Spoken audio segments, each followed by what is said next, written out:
पिछले भाग में आपने सुना कि मैं माँ की चादर ओढ़ के पापा के कमरे में सो गई थी। पापा के कमरे में एक छोटा सा बल्ब जल रहा था। पापा अंधेरे की वजह से मुझे मम्मी समझ बैठे थे। मेरी खुशनसीबी है कि कृतिका आज खुद चलकर मेरे कमरे में आई है। पापा बहुत ही खुशी से कहते हुए मेरे करीब आए, मुझे कंधों से पकड़कर अपने बराबर में बैठा लिया। मैं नहीं जानती थी कि उसके आगे मेरे साथ क्या होने वाला है, लेकिन आज मैं पूरा सच जानना चाहती थी। पापा बहुत मोहब्बत से कहने लगे, कृतिका बेटी जवान हो रही है, इसलिए तो तू इस कदर मुझसे दूर हो गई है कि मुझे जबरदस्ती तुझे अपने कमरे में बुलाना पड़ता है। मेरा भी तो तुझ पर कुछ हक है। मैं मानता हूँ कि हमारी बेटी जवान हो रही है, लेकिन वो इतनी छोटी भी नहीं है कि उसे ये ना समझ हो कि माँ बाप एक कमरे में एक साथ रहते हैं तो उनके बीच क्या होता होगा। तू सारा दिन काम करके थक जाती है, चल अब सुकून से मेरे साथ सो जा। मैं तुझे अपने करीब देखकर खुश हो जाता हूँ। पापा को अंधेरे की वजह से मेरा चेहरा नजर नहीं आ रहा था और पापा ने खुद ही मुझे अपने तकिए पर लिटा लिया। वह बहुत ही आहिस्ता आहिस्ता मेरे कान के करीब आकर बातें करने लगे। वह कह रहे थे कि अपनी आमदनी का कुछ हिस्सा उन्होंने जमा कर लिया है, जिससे वह मेरी शादी करेंगे। उसके बाद जो कुछ पापा ने कहा वह सुनकर मेरे होश उड़ गए। मैं जानता हूँ कि आर्यन ने एक बार फिर हमारे घर का रास्ता देख लिया है, लेकिन कृतिका, मैं तुझे बता दूं कि वो इंसान ठीक नहीं है और ना ही उसकी नीयत अच्छी है। पहले भी एक बार वह तुझे बर्बाद करने की कोशिश कर चुका है और अब तो हमारे घर में जवान बेटी भी है, इसलिए तू हमारी बेटी का ध्यान रख। पापा को अभी तक मालूम नहीं था कि मैं मम्मी नहीं बल्कि उनकी बेटी हूँ। पापा बहुत आहिस्ता से मेरे बालों में हाथ फेर रहे थे और कुछ ही देर बाद पापा को नींद आ गई। काफी देर तक मैं सदमे में पापा के पास लेटी थी, लेकिन पापा तो बहुत गहरी नींद सो चुके थे। मैं खामोशी से उठकर कमरे से बाहर निकल आई। पापा ने कुछ भी ऐसा नहीं किया था जिससे मुझे कुछ भी समझ आता, इसलिए आर्यन अंकल और मम्मी को लेकर मेरे दिल में बहुत से सवाल पैदा हो चुके थे। माँ और आर्यन अंकल आपस में बात कर रहे थे। वो दिन दूर नहीं जब मेरी बेटी अपने बाप के खिलाफ खड़ी हो जाएगी। वो बुढ़ा जबरदस्ती मुझे अपने साथ इस रिश्ते में बांध के रखे हुए है, लेकिन अब मैं आज़ादी चाहती हूँ। वो मुझे कमरे में लेकर जाता है और मुझसे बात करते ही सो जाता है। आखिर मेरी भी कुछ उम्मीद है। मैं तड़पती रह जाती हूँ। मैं अपने अंदर की जवानी की आग कहाँ मिटाऊं जाकर। ऐ सबसे छुटकारा पाने के लिए मुझे अपनी बेटी को अपनी तरफ करना ही पड़ेगा। जैसे ही मैं बाहर निकलती हूँ तो अपना हुलिया ही खुद ही खराब कर लेती हूँ। मैंने गुड़िया के दिल में ये बात अच्छी तरह बिठा दी है कि उसका बाप मुझ पर जुल्म करता है। एक दिन तो मैंने खुद ही अपनी कमीज का आस्तीन तक फाड़ डाला। मैं चाहती हूँ कि जब मैं उस बुढ़े से आज़ादी की बात करूँ तो मेरी बेटी मेरी ढाल बन जाए और मुझे अपनी गुड़िया को छोड़कर उसके घर से ना निकलना पड़े। गुड़िया तो दुनिया को मेरी बेगुनाही और अपने बाप के जुल्म की दास्तां सुना ही देगी और मैं गुड़िया को लेकर तुम्हारी जिंदगी में शामिल हो जाऊंगी। आर्यन अंकल हंसते हुए कहने लगे कि हाँ, मैंने गुड़िया से भी कह दिया है कि उसे जब भी मेरी मदद की जरूरत होगी मैं चला आऊंगा। मम्मी आर्यन अंकल से कहने लगी कि पहले की तरह तुम मेरे साथ बेवफाई ना करना। एक बार पहले भी तुम मुझे बीच रास्ते में छोड़कर चले गए थे। उस वक्त मेरे पति ने मुझे माफ करके अपनाया था। आर्यन अंकल मेरी माँ का हाथ पकड़कर कहने लगे कि मैंने बहुत मजबूरी में तुम्हारा हाथ छोड़ा था, क्योंकि मेरे घर वाले इस बात के बिल्कुल खिलाफ थे कि मैं एक शादीशुदा औरत से रिश्ता करूं। लेकिन अब मुझे रोकने वाला कोई नहीं है। मैं पूरे दिल से तुम्हें और तुम्हारी बेटी को अपनाऊंगा।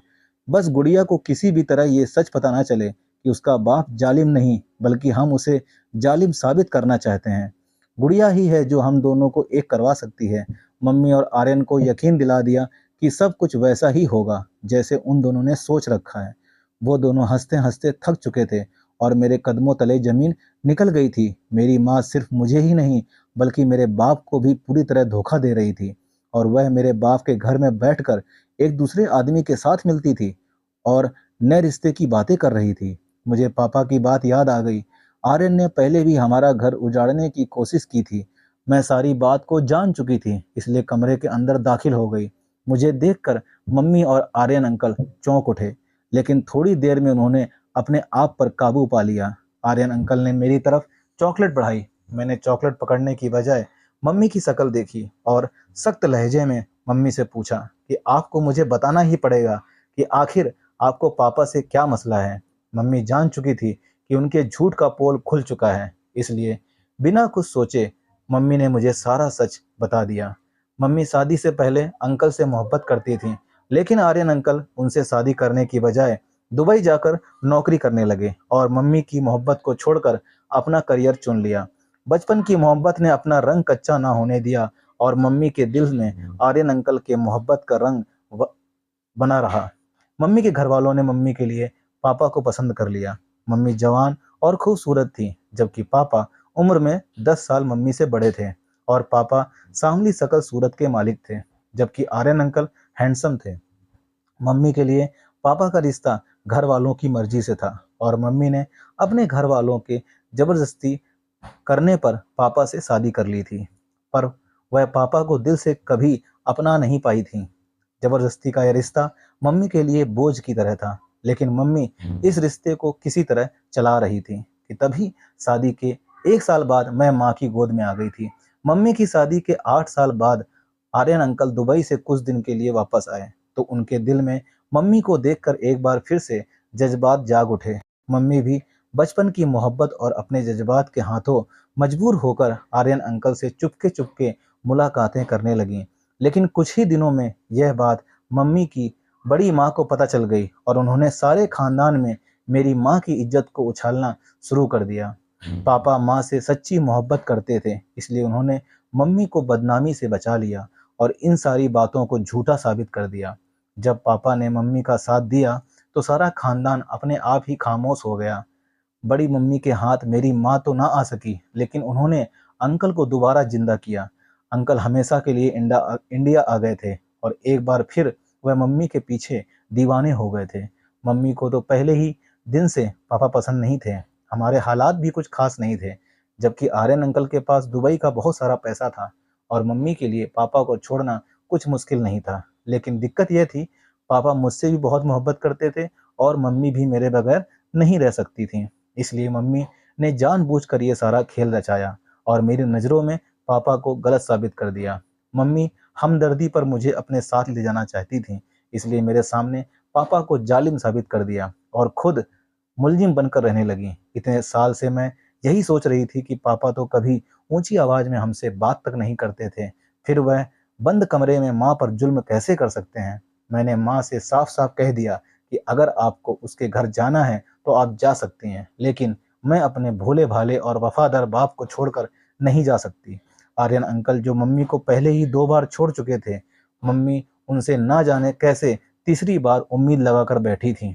मुझे आर्यन अंकल की आंखों में आज पहली बार अपने लिए सिर्फ और सिर्फ हवस दिखाई दी थी और मैं जान गई थी कि उस हवस को पूरी करने के बाद मम्मी उनके किसी काम की नहीं रहेंगी। मम्मी ने मुझे गलत तरह से अपने आप को दिखाकर इस बात के लिए मजबूर किया कि मैं उनके साथ चल पड़ूं और पापा को छोड़ दूं, लेकिन मेरे लिए पापा को छोड़ना ही नहीं था और मेरे लिए मेरे पापा ही सब कुछ थे। अगर मेरे सामने सारा सच ना आता तो शायद मैं कुछ गलत फैसला कर बैठती, लेकिन भगवान का शुक्र है कि मैंने अपनी आंखों से सब कुछ देखा था और लेकिन मम्मी अंकल के साथ जाने के लिए राजी थी। लेकिन जब आर्यन अंकल ने देखा कि मैं किसी तरह उनके काबू नहीं आऊंगी और ना ही मम्मी के साथ चलूंगी, तो एक बार फिर मम्मी को छोड़ के चला गया। मम्मी को पता चल गया था कि आर्यन अंकल मम्मी के लिए नहीं बल्कि मेरे लिए हमारे घर के चक्कर काट रहे थे। वो बहुत ही चालाक और मक्कार इंसान था। उन्होंने मेरी माँ की मोहब्बत को पूरी तरह अपने फ़ायदे के लिए इस्तेमाल करने का सोचा था। मम्मी को जब एहसास हुआ कि जज्बात की धारा में बहकर वह कितना बड़ा नुकसान करने जा रही थी, अगर मम्मी और मैं उनके साथ चले जाते तो वो मेरी इज्जत को फिर एक बार वैसे ही नीलाम करता जैसे बड़ी मम्मी ने मम्मी की इज्जत की धज्जियां उड़ाने की कोशिश की थी। ना जाने कौन सा अच्छा काम हम दोनों माँ बेटी के काम आ गया था। हम आर्यन अंकल के चुंगल से निकल गए थे। रात को पापा घर लौटे तो मम्मी ने खुद ही पापा के लिए खाना मंगवाया और अपना बिस्तर भी पापा के कमरे में लगा लिया। पापा की खुशी दिखने लायक थी। पापा सच में मम्मी से बहुत मोहब्बत करते थे और ये उनकी मोहब्बत ही थी जो वे मम्मी की गलतियों को आज तक नज़रअंदाज करते हुए आए थे। इतने सालों में पहली बार मम्मी को अपनी गलतियों का एहसास हुआ था और उन्होंने पापा को दिल से अपनाया था। अगली सुबह पापा और मम्मी हंसते मुस्कुराते कमरे से बाहर निकले थे और मेरे दिल को एक ठंडक का एहसास हुआ था। कभी कभी हम प्यार के नाम पर ऐसा धोखा खाते हैं दोस्तों कि किसी को मुंह दिखाने के लायक नहीं रहते। असल मोहब्बत तो विवाह के बाद ही होती है, जिसमें इंसान एक दूसरे की ढाल बनकर एक दूसरे के गुनाहों और दुखों को ढक लेता है। दोस्तों, कहानी अच्छी लगी हो तो कहानी को कमेंट करके ज़रूर बताइएगा, क्या ऐसा आपके साथ कभी हुआ है। और दोस्तों, अगर आप मेरे चैनल पर नए हो तो चैनल को अभी लाइक, सब्सक्राइब और शेयर करना ना भूलें, और साथ ही साथ बेल आइकन को प्रेस कर लें ताकि आपको मेरी सारी कहानी सबसे पहले आपके चैनल पर दिखाई दें। दोस्तों, मिलते हैं इसी तरह की सच्ची और अच्छी कहानी में। तब तक दोस्तों, जय हिंद, जय भारत। धन्यवाद दोस्तों, खुश रहिए, आबाद रहिए।